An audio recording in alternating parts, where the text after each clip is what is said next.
it's easy to think about capacity when we're looking at something physical like cups or Tupperware or something, because it's something you can hold in your hand. When we're talking about our emotional capacity, you can't hold that. So I think sometimes it feels like a fluid concept, something we can't fully grasp. What I would offer when we're thinking about capacity is choice in your emotions and recognition of your emotions and validation of your experience. Choice, recognition, validation. Hello, everyone. This is Sasha, your host of the BBXX podcast. So I wanted to introduce a bit of a new series of interviews we're doing. While the coronavirus pandemic has presented us with an infinite number of obstacles, it's also presented us with an opportunity. And while we can't go outside, we are being invited to look inwards instead, to connect, to reflect, to learn more about ourselves, and to recognize how much our relationships matter more than anything else.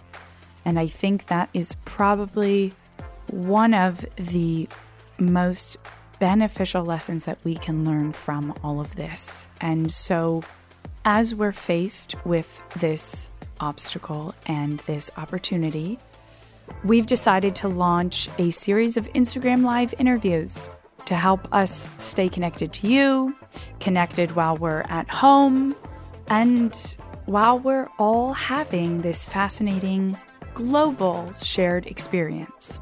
We're launching this series first, but we're also planning some other exciting content releases, from short format audio to more casual discussions, as well as some IGTV videos. So be sure to tune in on your preferred platform, or how about just all of them? So stay tuned for announcements on the BBXX podcast, and stay tuned on our Instagram at bbxx.world.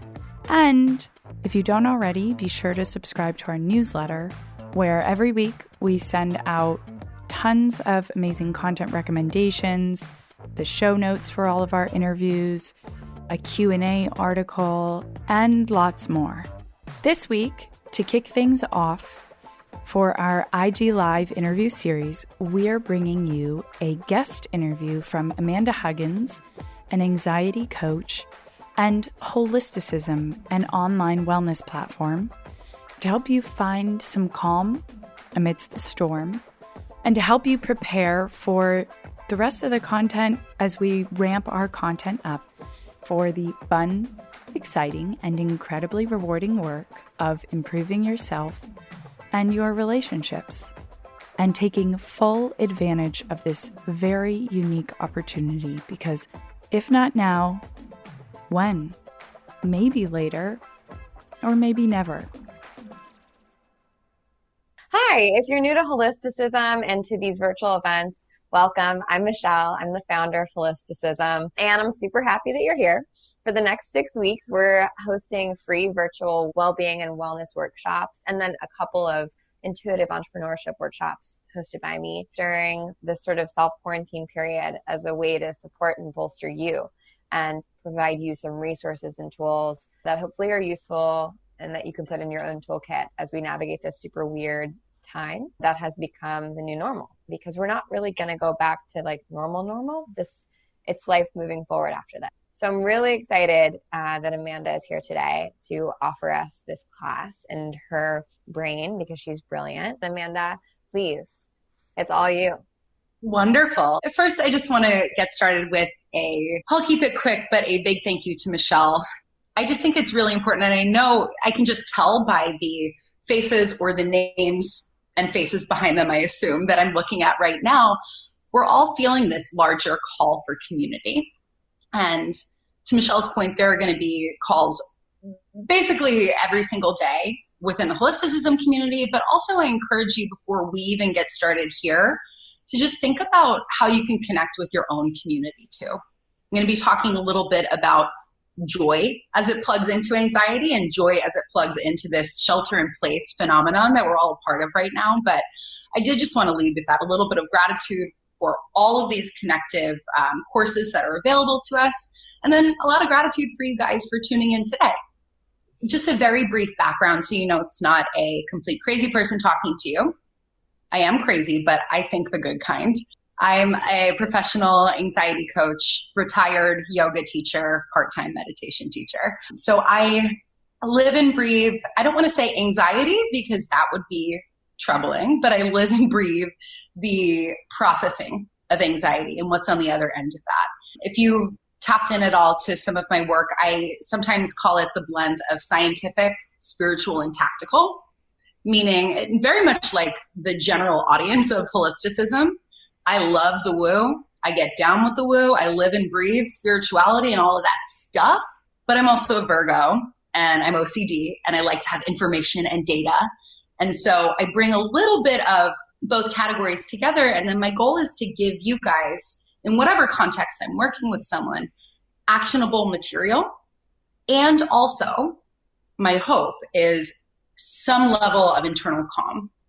And the truth is that I can't actually give you an internal state of peace. Your boyfriend can't give it to you. Your mom and dad can't give it to you. Your girlfriend can't give it to you. It comes from the inside. So we're going to talk about how to cultivate that first. And I'm not going to do a slideshow. I encourage you to take notes if you're comfortable with that. I'm more of an audio listener, so totally cool if you throw away the notepad. So let's get started. I want to talk about anxiety management 101, separate from anything else that's going on right now. Because what's super fascinating about the coronavirus is, while a lot is changing externally, not a ton, for those who are healthy, not a ton has actually changed internally. Right? We're the same people. It's just that our external environment has started to evoke a new sense of panic or a new sense of fear. And I say new, but for most of us, it's an automatic response that's been built up throughout the course of our lives. It's just being illuminated on a new platform. Okay, so I say I'm an anxiety coach because anxiety is an umbrella, right? So if someone says, hey, Amanda, I have anxiety, not that it means nothing to me, because it, of course, means a lot, but that doesn't actually tell me much, because anxiety is a really broad and honestly very physical definition, right? When I hear anxiety, I think physical first, and I'll explain that because we're in interesting times where anxiety as a concept has been sort of colloquialized. You have like quirky, anxious characters on your favorite Netflix show, and there's all these funny memes about anxiety and everyone's depressed and it's okay that we're in bed all day. And they're funny, right? We share them. We're like, haha, that's so me. And I'm not saying, stop looking at your memes. I think they're hilarious. But it starts to normalize the feelings of anxiety. And I think that it prevents us from looking a little bit deeper. Because what is underneath anxiety? That's just the physical symptom. What's underneath it is fear, worry, self-doubt, judgment, shame, guilt, sadness, grief, any of the other heavier sets of emotions that we might experience. So this is why I say when someone says, hey, Amanda, I have anxiety, I'm like, okay, what are you actually feeling? And that's where we're going to start.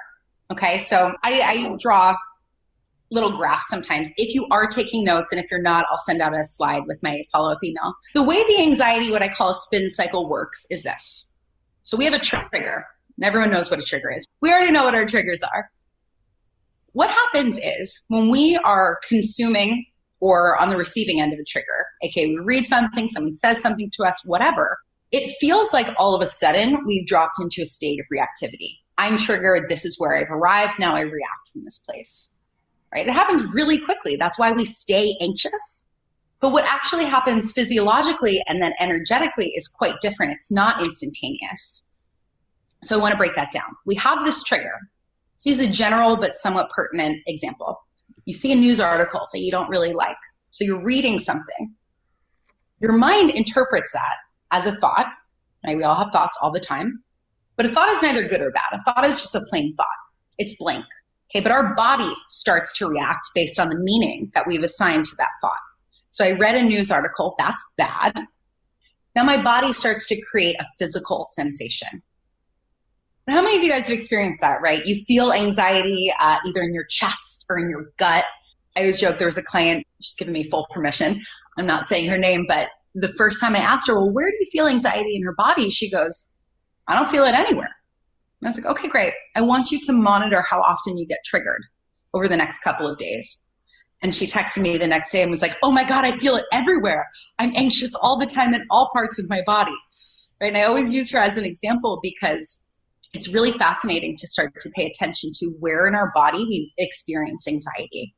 Some of us are walking around hyper triggered all the time, which is why, at the drop of a hat, we might snap or we might cry, both of which are excellent emotional responses. But when it's happening at a high frequency, it means that something is pent up in our system.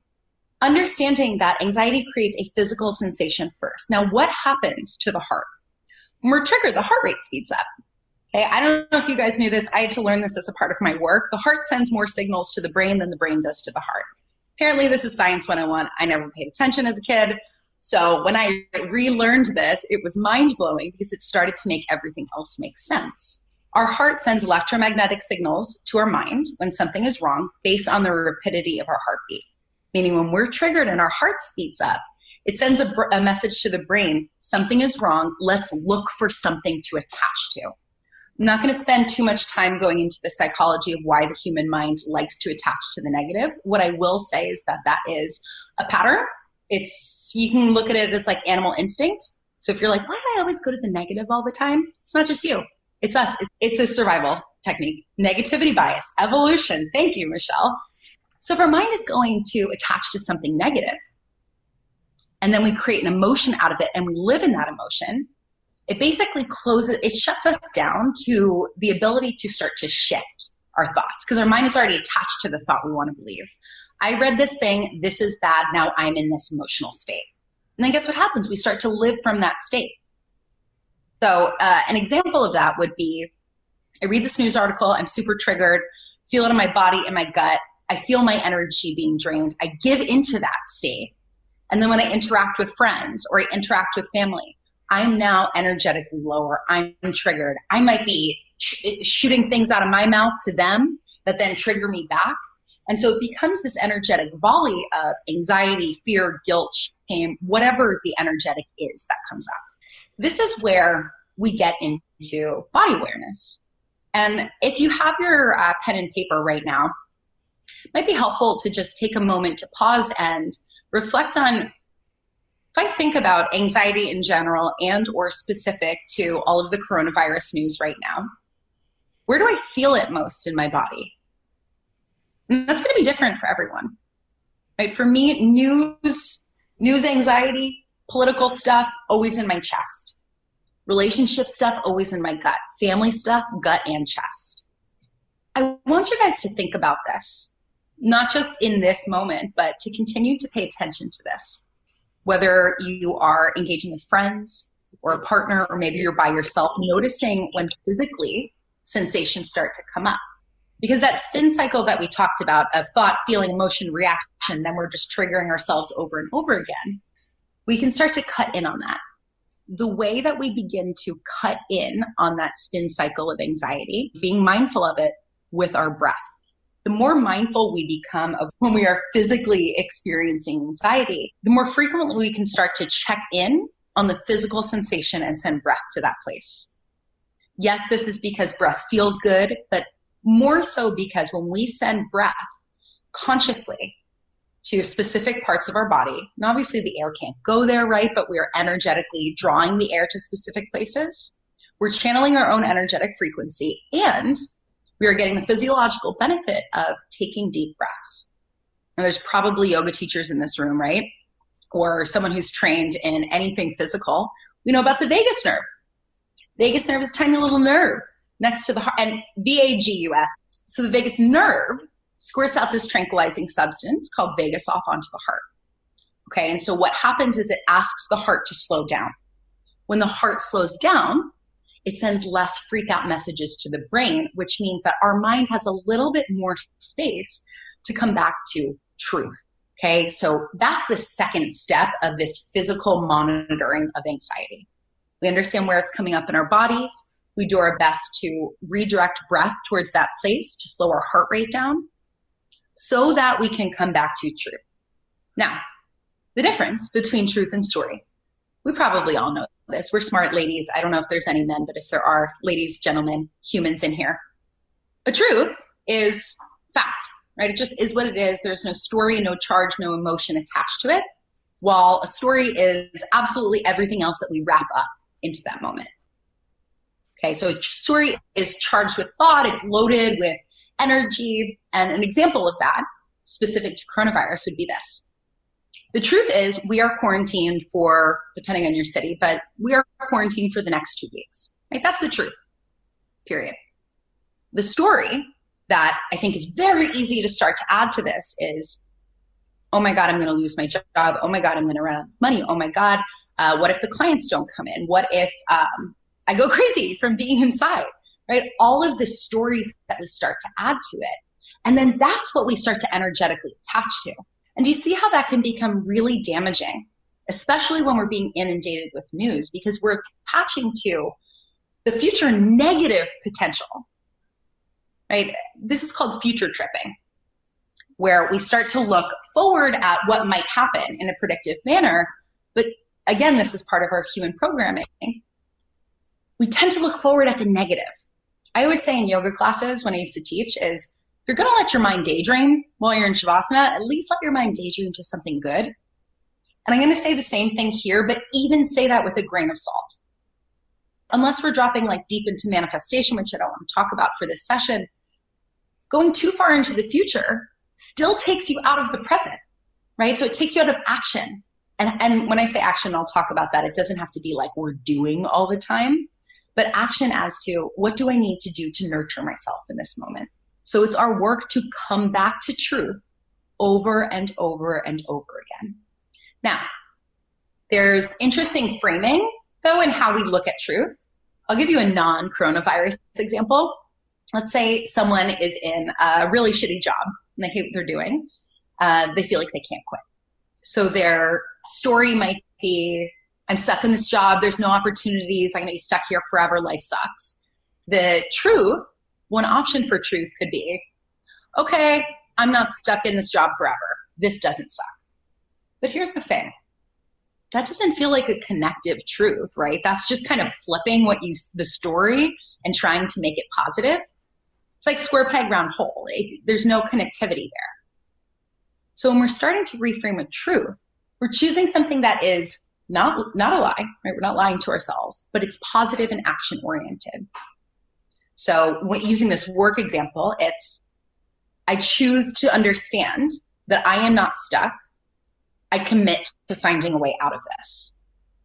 Right? So there's two elements there. You're consciously acknowledging your choice in the situation, your choice, what you are choosing, the truth, and then adding, if you'd like, a little bit of action. So if we're bringing this back to the context of the coronavirus, and we're starting to get really wrapped up in our stories, come back to the truth, right? So what is it? We're quarantined here. But there's more truth that you could add. I'm quarantined in a home that is fully stocked on goods. I'm quarantined and healthy. I am quarantined and now have all of this time that I've never had before. And how exciting is that? So we are going to the positive, but we're not lying to ourselves. I have a question for you. Please. Can we just like jam on for a second? I'd love to hear your thoughts on this. The idea that it can be shitty and also be great at the same time. That like 100%. This is objectively like this can objectively suck. Also, there are people that are like that are losing their jobs, and that's scary and horrible. Mm-hmm. And also, this is a massive opportunity. And how can we live with both, or like a big break that maybe we all need and the earth needed? And how can we like live in between those two things and also have anxiety but be grateful at the same time? I think that that's really confusing. And everyone I have talked to is kind of like waffling between those two places. So yes, and I'm going to use a visual. This has been coming up. That's a great question, Michelle. So thank you for asking. And this has been coming up even in non-coronavirus conversations I've been having lately. And I think I don't want to say the answer to that question, but the framing that I would offer for that question is that it becomes a matter of choosing to expand our capacity. Okay. So I don't know if this visual is going to make sense because I've been working through this in my head for the past couple of days. So we'll test it out with you guys live. So let's say this is our anxiety, fear, worry, self-doubt, judgment. Anything else that's coming up right now. And it feels like this is all we're living in, but this is a really fucking small bowl, right? I was mixing a weird coffee that I found on TikTok in this morning, okay? It's not a big bowl. This bowl isn't enough to hold all of us, right? And it silos you to just this size of the human experience, which is the heavier sets of emotions. We don't want to throw this bowl away, though. We need this. That's damaging. So what do? We get a bigger bowl because this one has capacity for you to hold some of the negative, but then there's so much more space to also hold what is going right. Okay. And I know capacity can be like, I think it's easy to think about capacity when we're looking at something physical, like cups or Tupperware or something, because it's something you can hold in your hand. When we're talking about our emotional capacity, you can't hold that. So I think sometimes it feels like a fluid concept, something we can't fully grasp. What I would offer when we're thinking about capacity is choice in your emotions and recognition of your emotions and validation of your experience. Choice, recognition, validation. So to Michelle's point, absolutely, we need to validate this fucking sucks. It does. And you can acknowledge that it sucks and not stay in that feeling. And that's the energy, that's the capacity that comes from within. The best way I can probably put this into an example, and by the way, I didn't make this disclaimer in the beginning. If I ever talk about myself, I'm using it as an example, not to be like, oh, look at me. It's just so that I don't out too many of my clients. So I'll give that in a personal example for a second. Is I was in a fucked up place 2 weeks ago. Michelle and I were talking about it. We kind of both quarantined almost 3 weeks ago at this point. First 2 or 3 days really hit me hard, starting to settle with, okay, our reality is changing. And so if you were to ask me, Amanda, what's going on? How you doing? I would have been like, life sucks. Everything sucks. I'm tired. The world is ending. Whereas at this point, I've validated that experience, sat with it, let myself cry, let myself be angry for a couple of days. Where now if you ask me, Amanda, how you doing? Yeah, this sucks, but we're going to be okay. And that's an authentic response that I couldn't access a couple of weeks ago. The reason I can access it now is because I allowed myself so deeply to feel the fear, worry, anxiety. So if we're plugging this into the context of what I just began with, right? Understanding where you feel it in the body. I felt that shit for a couple days longer than I wanted to acknowledge. I was walking around like, no, everything's fine. I'm great. Knew I was lying to myself. And you can't do that for too long when you're a coach. So a fun little tip, sometimes when I know I need to cry, but it's just not coming up, I'll watch something that makes me really sad just to like trigger it. I think that's a really healthy mechanism sometimes. So I watched something, made me cry. And then within 2 seconds, I was like getting into the depths of my sadness, my fear, my anger. I fucking cried for 2.5 hours. And then I cried some more. But guess what? The next day, authentically, I was like, okay. I went to the depth of it. I got what I needed for right now, meaning I don't need to get in that like self-victim-y thing anymore. I feel good. I know what I want to do to nurture myself and to take care of the people around me. And then you take action from there. Caveat. So I'm in action mode right now where I'm feeling good and whatever. I'm holding some space. I'm sure there's going to be another mini breakdown. And that's okay, right? I think it would be insane to expect all of us to be totally even keeled and have no anxiety. If you ever meet someone like that, I'm not going to tell you what to do, but I'm going to lightly suggest don't trust them, right? We're meant to have heavier emotions because it creates a contrast and it gives us information to work with. Okay, I could go on for like hours about that, so I'm going to shut up so I can get to some of the other stuff. Next thing I wanted to cover really lightly, boundaries to manage your anxiety. And that unintentionally created kind of a nice segue because we want to give ourselves space to feel, and we need to make sure that it's a protected space. Okay, so often, again, coronavirus aside, a lot of people that I work with struggle in one area or another with boundaries. Most of the time it's boundaries with self, less about boundaries with others. But now is an excellent time for us to all tap into the different facets of boundary creation. Okay, so it's an adjustment and there's a lot of boundaries to be made within just being housed in your own place that's now everything. It's where you eat, sleep, work.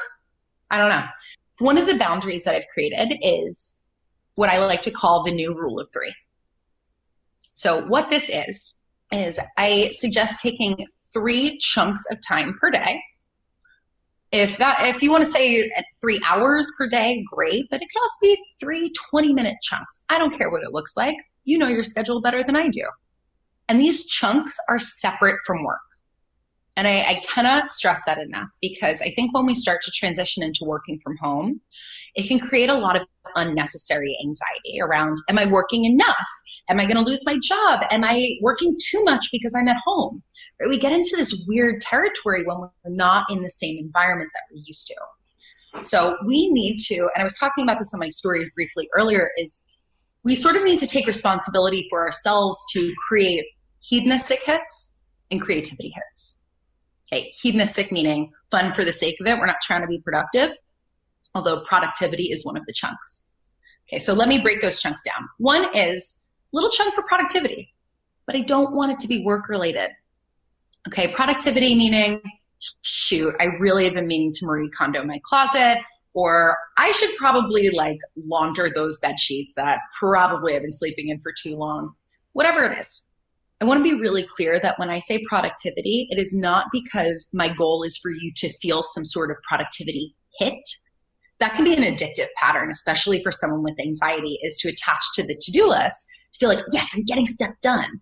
My hope for the productivity chunk is more that it's supportive of you feeling like a person still.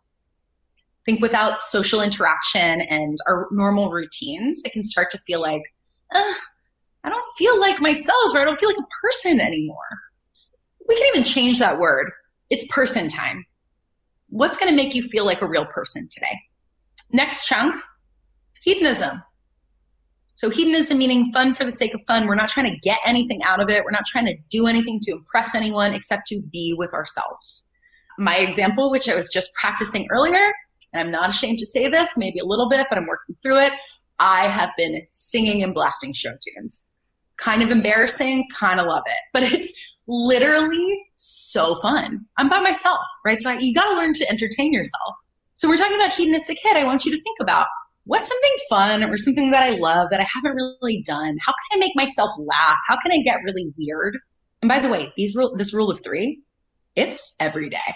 We're doing this every day. So again, decide on your chunks and the times of them. Okay, and then the last one is creativity. So you have productivity or person time, hedonism, and then creativity. I have a really good friend who's like, but I'm not creative. I'm not a creative person. Creativity is not just, I'm going to do some art. That's amazing, and congratulations if that's your skill. Can it be a junky hedonistic thing, or does it need to be not BuzzFeed? All right, let me pause on this for a second. So we just got a question when we're talking about hedonism. Can that thing we do be a junky hedonistic thing, or does it need to be not BuzzFeed? I'm going to tell you a story. I lived with my coach about 2 or 3 years ago, which was a wild experience, made me way stronger as a coach in my own right. And I learned so much from watching her. One of the most amazing things to me was, this bitch works hard. She works hard and she works smart and she's a good person. And when I would come home, there would be People magazines around. And for a second, I was like, whoa, I did not expect you to read People magazine all the time. And I was like, hey, what's going on? No judgment, but I just didn't expect that. And her answer was so perfect. And I think about it all the time. I use it as an example is I'm good at what I'm good at. And then when I want to relax, I am going in on the relaxation. And she does. She was the perfect example. It made me better to have guilt-free enjoyment in the things that you want to do. One caveat I will add, it's not 13 hours of BuzzFeed, right? That's why we do the chunks of time. And when we make it smaller, it's something that you can look forward to. Might do a little BuzzFeed hit tonight. Okay, so coming back to the creativity, it doesn't have to just be art. It can be dancing, movement, yoga. If you want to work out, that's great too. I just want to add a note with working out because I've been seeing this come up as a new anxiety. with people is feeling like, oh my God, I'm going to gain weight, or I need to push myself to work out, or what if I look different at the end of this? If those thoughts come up, I'm trying to say this nicely, but like punch them out of your mind. They do not deserve space in your brain. Okay. If you're finding yourself anxious about working out or struggling to work out at home and it's weight driven, my biggest suggestion is to take a step back and to soothe that anxiety. You can come back to some of these steps, and I would really consider engaging in some self-inquiry. Michelle has a great link for you guys. Great, so I don't have to touch on that. Okay, any other questions about like this chunk of things that we've talked about? Anxiety management and boundaries with anxiety. Teresa just asked, what if you have a partner, roommate, family member who's judgmental of your hedonistic thing? Like my boyfriend hates that I'm on Reddit and TikTok. Yeah. Oh, I get it. The most blunt answer is that it's none of their business. Let's say someone like doesn't like you or they talk shit about you. It's none of your business. None of your business what someone thinks about you. And I know that that's sort of a like trite response, but sometimes we need to look at things just as they are. Is this is something I want to do. If it's non-toxic, if I feel good about it, there's no addictive patterning here, do it. That comes, it leads into a bigger conversation around ownership. And ownership plugs directly into anxiety. The more that we can own the full spectrum of who we are, the less anxiety we're going to have, because we know who we are. We're going to show up as that person. Right? A micro example of that was 5 or 6 years ago when I was getting into like clairaudience and spirituality and crystals and all of that stuff. And I fully hid that because I was afraid of getting judged. Well, it gave me more anxiety when I was in conversation with friends because I wasn't able to talk about what I wanted to talk about, or I felt like they were going to judge me. And it piled on in a way that did nothing for me. And so the more that I taught myself to own, yeah, this is a part of me, just as being obsessed with the Kardashians. Not proud of it, but whatever, that's a part of me too. Right? You can own both things. You can be multifaceted. That's okay. But that comes from you. Right? If we're relying on, oh, are they going to judge me? Are they going to make me feel weird about it? Not your business. You allow them to make you feel weird about it, or you allow them to make you feel bad about it. By the way, that's something everyone's still mastering. I think that's like one of the bigger life working practices. So the only other boundary thing that I wanted to touch on, I'm sure you guys have seen this other places, don't need to spend too much time on it. Boundaries with the media. I do not suggest being that person who's like, I don't check the news. I think that can be quite privileged in a lot of ways. And I think that especially now, it's very dangerous. I am not saying do not check the news, but I am saying find the boundaries within yourself that will work for you. Okay? Remember how I said that I had that 2 or 3 day freak out and then the big couple hour cry? Well, guess what I was doing before I watched the movie that opened the floodgates for me to cry? I spent 5 hours on Twitter. So of course, Amanda, what do you expect is going to happen? I read the same article written by different people over and over and over again. Okay, so when we go back to Anxiety Management 101, catching your triggers, catching yourself in the spin cycle. If you are someone who reads Washington Post 80 times a day, awesome. That's something you can scale back on. Another suggestion I have is choosing which news sites you trust the most. I still say there's a little bit of leeway there, if you want to fact check. And then creating pockets of time.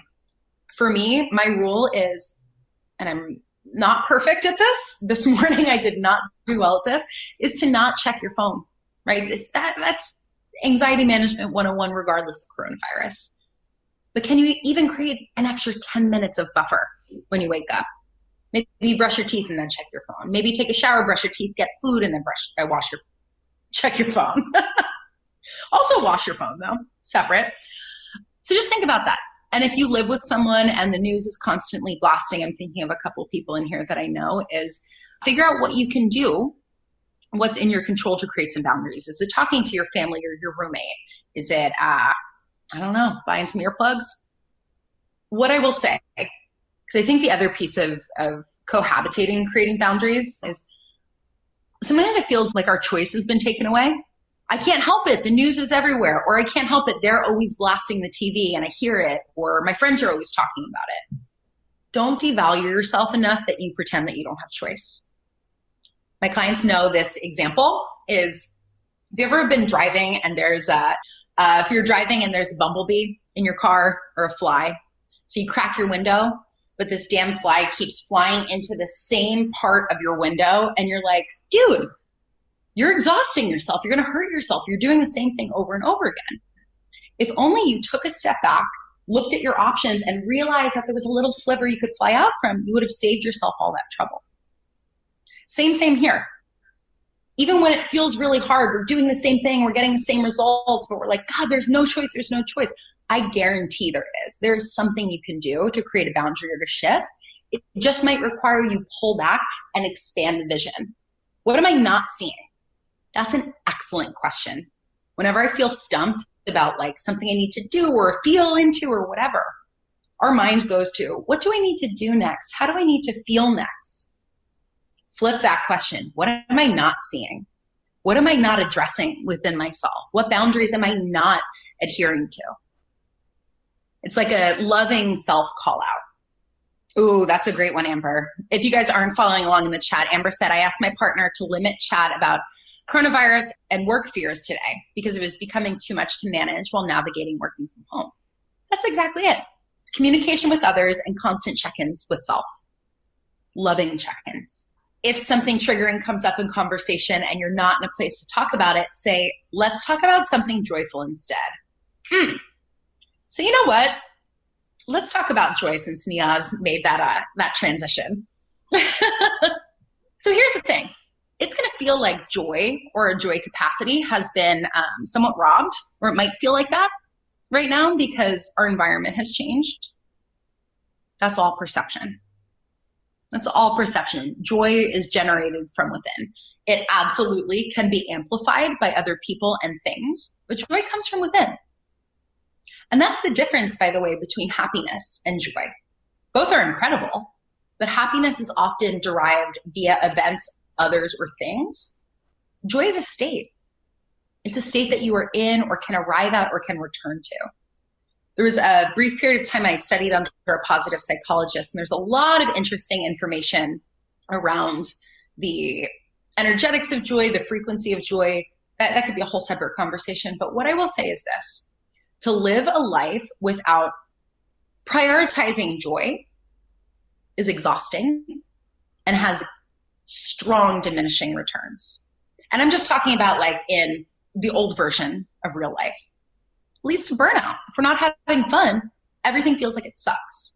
So if that was true 6 months ago, that is absolutely true, if not more so right now. So I want you to think about this is, where do I derive joy from within? Another way of thinking about that is, how can I cultivate joy? And if that still feels a little bit hard to connect with, whether it's in a meditation or just a quiet reflection, I want you to think about the last time that you felt joyful, like truly joyful. And then in the same way that we now know how to monitor for the physical symptoms of anxiety in our body, we can also monitor for joy. That's one of the coolest things about being a human. We can choose not just our thoughts and our emotions, but the feelings we generate in our body. I mean, that's what nostalgia is, right? I said, hey, Lisa, think about the best day of your life.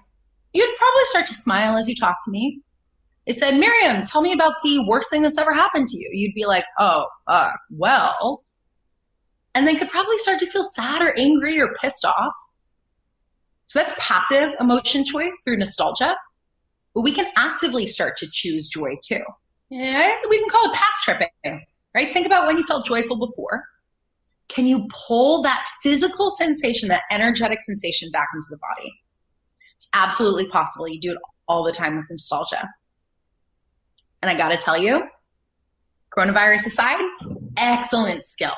Excellent skill. Last little chunk that I wanted to talk to you guys about is how anxiety plugs into the concept or the awareness, really, that we are spiritual beings having a human experience. I talked really briefly about how anxiety, fear, sadness, all of those heavier frequency emotions are necessary because it creates a contrast, meaning it tells us something.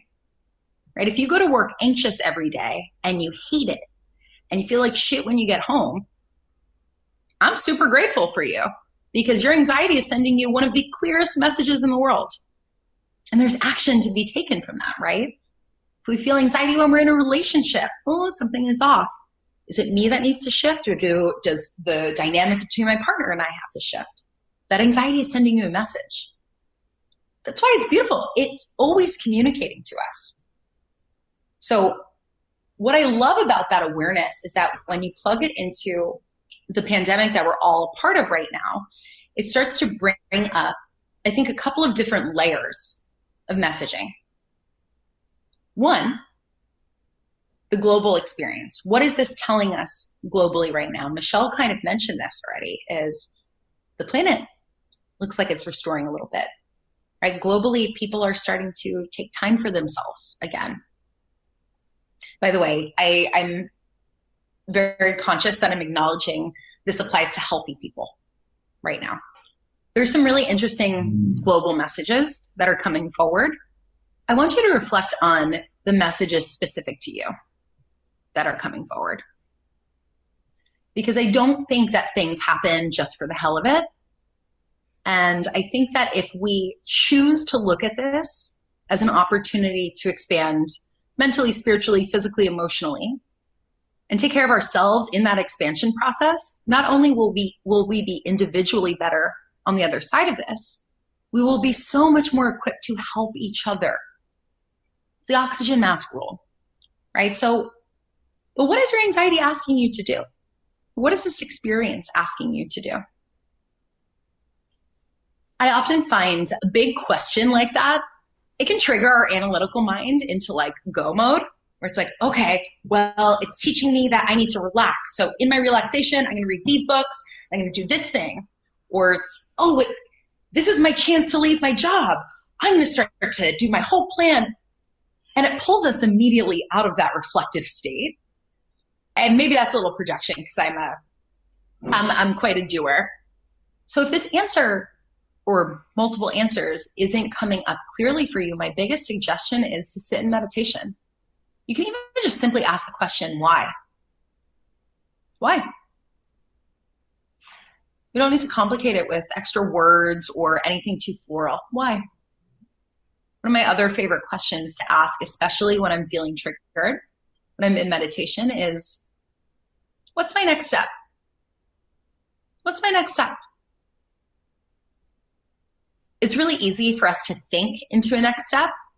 And that it might be right. Our logical mind is, I'm going to assume everyone in here makes excellent choices. So we can say our logical mind we can trust and rely on, right? But it also edges out intuitive hits. It edges out the ability to be with ourselves. So just asking, what is the one next step? And then allowing space for that answer to come from within. That's magic. Plus, you get the benefits of taking a couple minutes to chill out and breathe. Checking the chat, disconnect my identity from my job.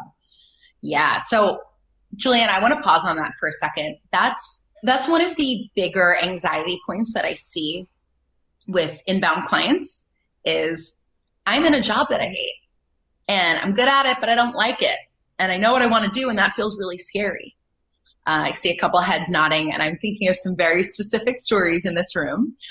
If that particular voice is coming up very loudly for you, that there is some identity work to be done with your job, amazing.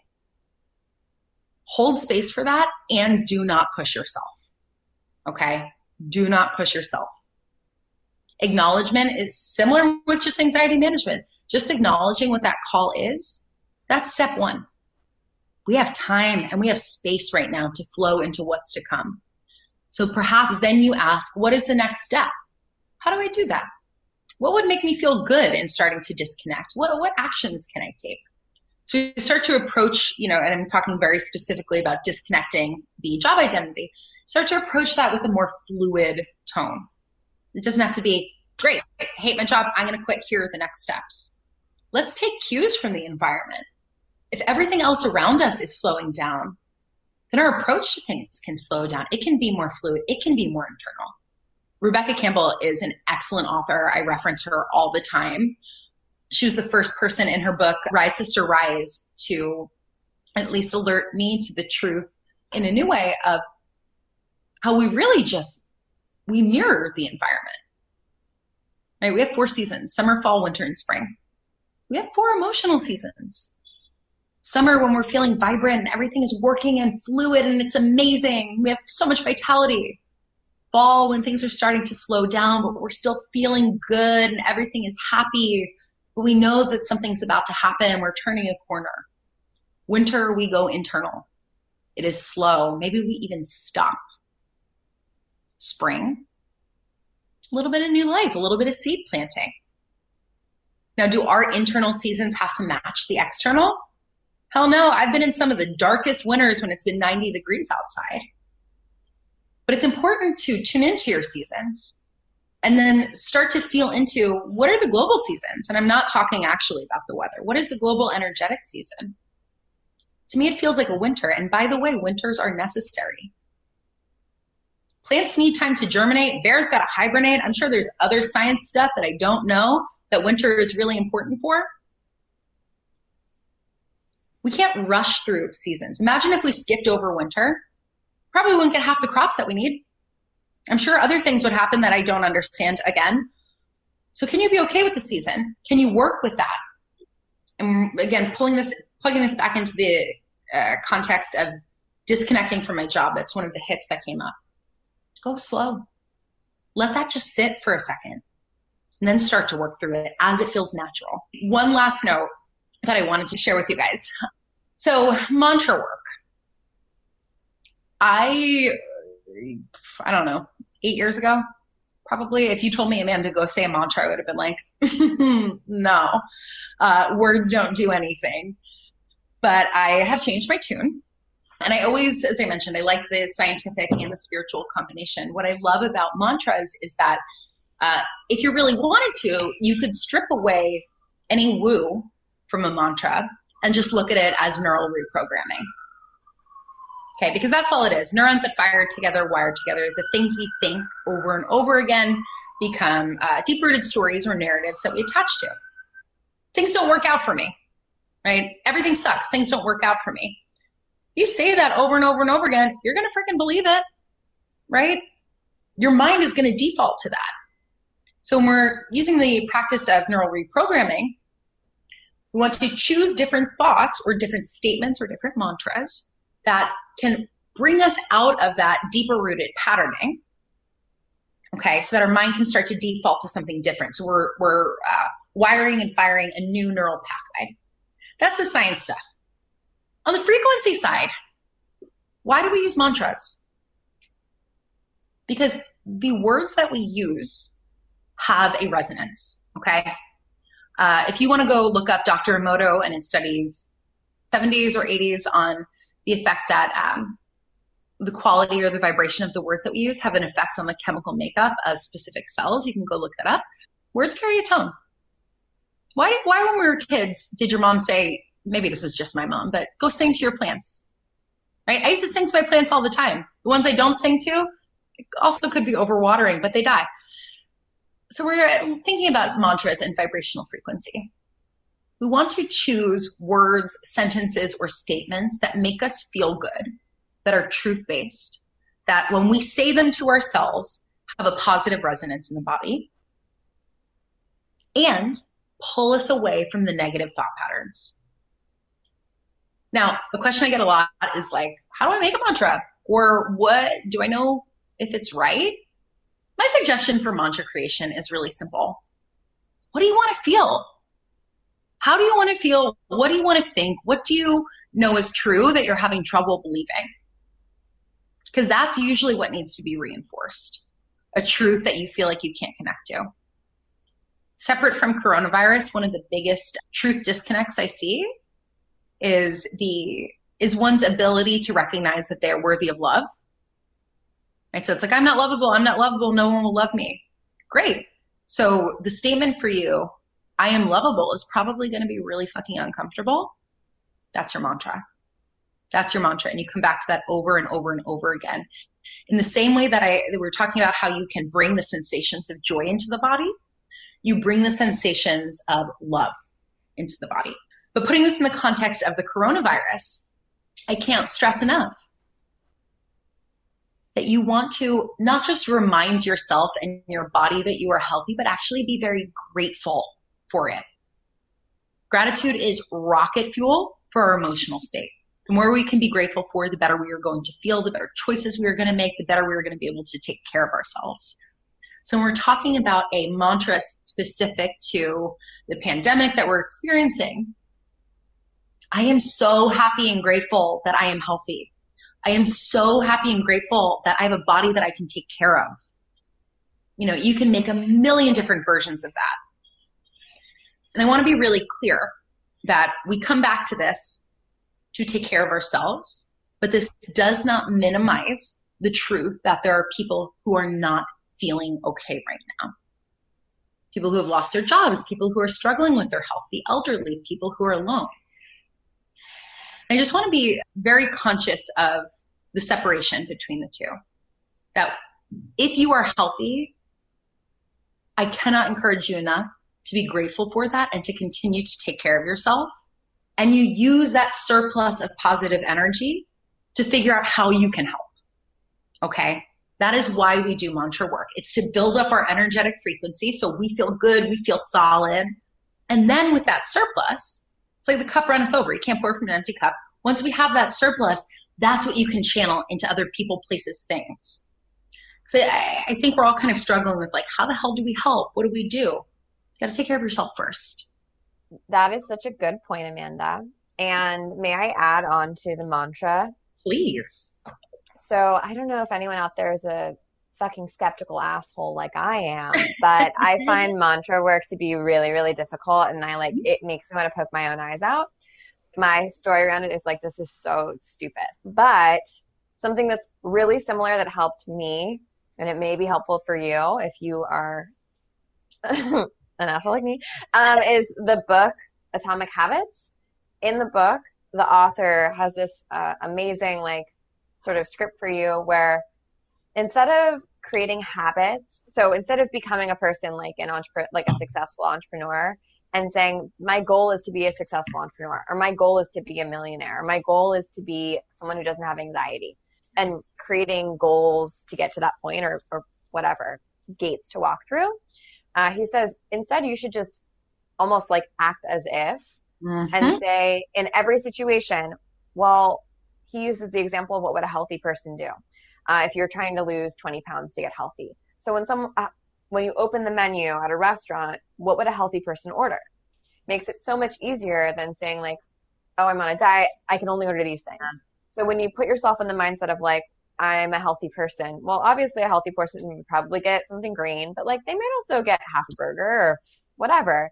And I noticed that when I apply that to myself, I'm a healthy partner in a healthy relationship. What would a healthy partner do or say in this situation? That makes it so much easier for me to be maybe calm down about the Instagram comment from the ex-girlfriend. We're good, or when it comes to my job, what would a conscious, thoughtful, successful entrepreneur say or do in this situation? And that isn't always what you'd think. It's not always oh, go make that money. Sometimes it's you know what, I just need to support my community right now. And this is how I can do it. So I found that to be really helpful. And it reminds me of mantra work, but it's a little bit more pragmatic if that's how your brain works. So I just wanted to share that if that's helpful.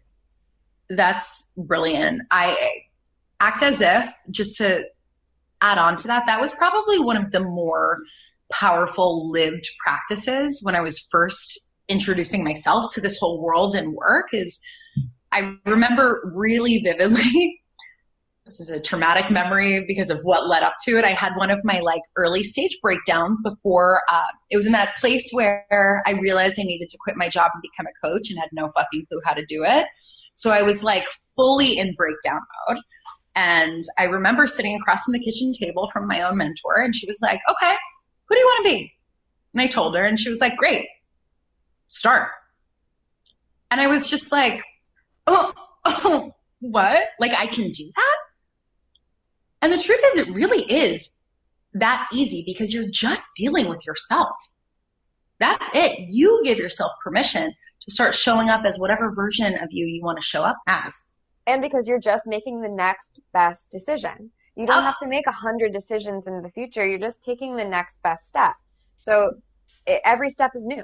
And that's amazing and great. And like, we can't freak out about the miles we have to go because we just have to worry about this one right now. Yeah. My friend Caitlin, she's pretty open with her struggles with clinical depression. And we're talking about the idea of, you take it one day at a time. And she was like, one day at a time does not work. Doesn't work for me when I'm in that state. It's 1 minute at a time. It's one decision at a time. And the way that she said that always stuck with me, because I think that it creates a funnel of anxiety when we start to look at how much we want to do or shift or change. And it stops us before we start. So one next step, what's the one thing, the one choice, the one decision? And then knowing somewhere off in the distance is a feeling that you want to land in maybe, or flow in and out of. We know where we're going, but there's so much grace in that process. So I think that's going to be it on my end. I wanted to at least touch on a couple of different high-level tools and ideas and thoughts. What I will say before turning it back over to Michelle is I really recognize that these are just weird times. And for those of you who are on, and anyone who's going to watch this in the recording, I'll be sending out an email probably in the next 2 or 3 days that's going to give you guys a code to one of my online workshops for free. So it's called Let That Shit Go. Originally, I created it as a way to release negative attachments to relationships, whether it's romantic, career, interpersonal relationships, to self patterns. Sweet. Thanks, Amanda. Thanks. You can find Amanda at Anxiety to Empowerment on Instagram. That's her name in our house, Amanda Anxiety to Empowerment. My partner has never met her except virtually. The love extremist, your boyfriend? The love extremist. Yeah, excuse me, I need to call him my fiance.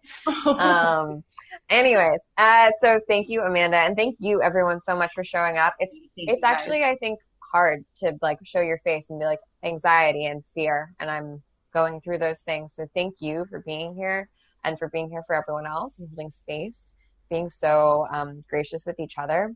It's really amazing.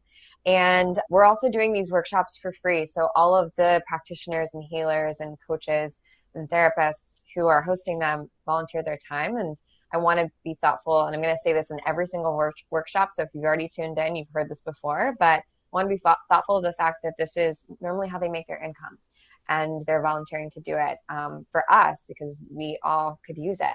So I believe in energetic exchange, and I believe that what goes around comes around. And I also think that we really take things into our heart and metabolize them when there is an energetic exchange, when it feels more even. So there's many ways you can do an energetic exchange with Amanda. You can follow her and share her work and maybe even book sessions with her or work with her in the future. You also can find her on Venmo. Amanda, will you drop your Venmo or your PayPal into the chat so people can find you? Yes. So I don't know my username, but if you look for my name, it would just be a picture of me. Okay. And your name's Amanda Huggins. A lot of Amanda Huggins. Full name, Amanda Huggins. Yeah. And an energetic exchange is another, it's another word for a ticket, right? So you could do a financial and energetic exchange of what you felt like this was valuable to you. Normally our workshops are $10 virtually, or you can think of energetic exchange in whatever the resource that you have. So whether that's amplifying this message or sharing this with a friend or going and doing a good deed for someone else out there in the world right now, that is sufficient for me. But I want to throw that out there because I know in times when it feels like there's a lot of chaos, a really easy way to feel empowered is to give back. Mm-hmm. So if you're feeling that chaos and you're feeling disempowered, you can get your power back. But yeah, get your groove back, get your power back. Okay, we have a million new workshops coming out in the next couple of weeks, so sign up for them. I'm personally teaching every Thursday on intuitive entrepreneurship. So if that is something that you're struggling with right now or interested in right now, I can help you. So grateful that you're here and that you're here physically and energetically and spiritually. Now go do some good in the world and take care of yourselves, and we'll talk to you soon. And we'll see you on the internet. Thanks again for tuning in, and be sure to follow us on Instagram at bbxx.world for exciting updates and even more fantastic content. And if you have any questions, comments, or suggestions, shoot us a text at 1-415-888-4742 or shoot us an audio, which we love, at that same number on WhatsApp. I'm your host, Sasha Laurie, and remember, I'm always here learning a ton myself right along with you.